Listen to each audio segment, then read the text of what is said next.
In this video, we are going to build text classifier that will help us resolve the query to its resolution. So how will it work? Let's say you have some 7 queries, 1, 2, and then first 5 queries are related to some issues in Wi-Fi, okay, and the next 2 queries are related to issues in, let's say, monitor. So now there will be some resolutions, right? There will be only 2 resolutions for these 7 queries. One resolution will be for Wi-Fi and another one for the monitor, right? It can be a 2-line, 3-line paragraph that will be a complete guide to the resolution for these problems. But the thing to understand is here that these resolutions are unique for these all 5 kinds of queries. So same question related to Wi-Fi can be asked in many different ways, right? So what we are going to do while building this text classifier, first thing is we are going to encode these resolution. So what we are going to do, we are going to use label encoding.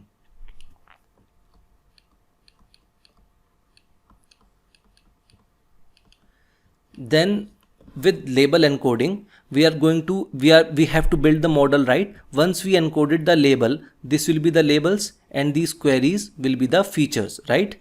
These are the features and these are the labels.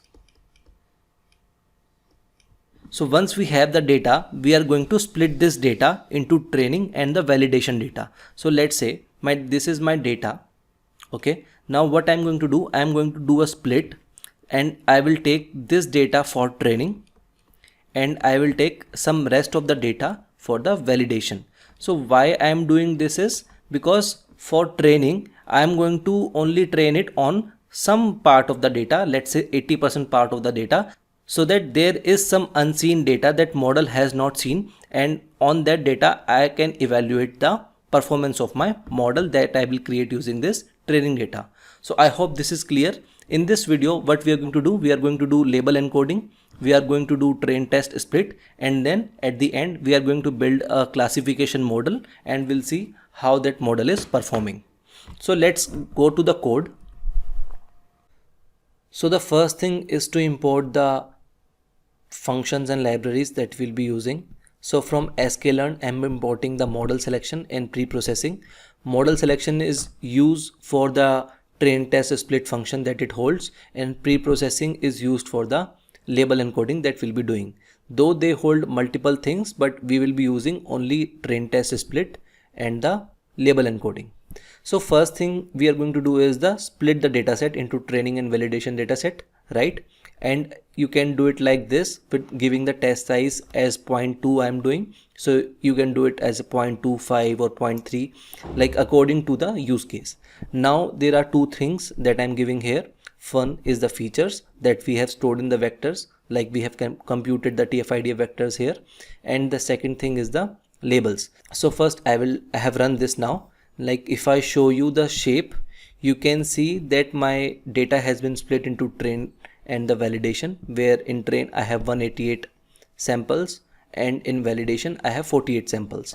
And now if I just show you the labels, you can see my labels are currently the resolutions, right? If I just show you the labels of validation, you'll be able to see that these are the resolutions, and we can't give labels as the resolutions to the machine learning algorithm. So what I'm going to do here is encode the labels just like I have told you earlier, and you can use label encoder like this and fit underscore transform on both train and the validation labels. And now if you see, you will be able to see only the numbers. So each resolution, maybe it can be present in training and the validation dataset. That unique resolution will hold a unique number in both the train and validation. So right now what I'm going to do is build a logistic regression model, and I have imported it using the linear model sklearn package. So what I'm going to do is I'm going to import the matrix here, right? And then from logistic regression I am passing it into an object and my fitting on training features and the training labels. So if I fit it, I'll just have to run it like this, and you are seeing that there are some parameters it is shown here, right? And now we want to know how much accuracy we are getting. So for that we will going to test it on the validation data set that we have created. So on y_pred I am storing the predictions. You can call predict function from the object and that will give predictions on whatever you pass here. Right here I'm passing the validation data set. Now that you have stored predictions is y_pred, I'm going to calculate the accuracy from predictions and the original labels of validation data set. So this accuracy score we have imported here, right? In Metrics you can use it like metrics.accuracy score, and if I print it here, you are able to see that we are getting a accuracy of 0.71 on the validation data set. So further this accuracy can be improved a lot, and this thing I leave it up to you. This is a basic simple logistic regression model that I have used here, right? You can use decision trees and see whether accuracy is improving or not. So let's see how it can work on a real example. If I just pass logreg.predict, right, I give it and I vectorize. So where is my vectorizer? This is my vectorizer, right? So I'm going to use this vectorizer like this, and I'm going to pass a query. My mouse is not working,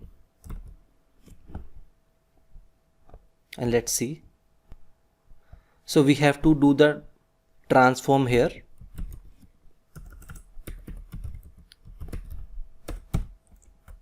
Now you can see we have got an array and it is saying my label is 38. Alright, so this label, again I can go to the dictionary here in the pre-processing and I can see whether which is this label, it is giving the right answer or the wrong answer. But the thing here is I'm using the transform, so I'm not using fit_transform. Why? Because again it will fit on this data and create the vectors for this data, but there's a possibility that in the query there might be some new words, right? And that new words are not present in my data that I have trained on. So now that our model is built, in the next video we will see how we can build a Flask app using this complete pipeline from cleaning, feature extraction and the modeling.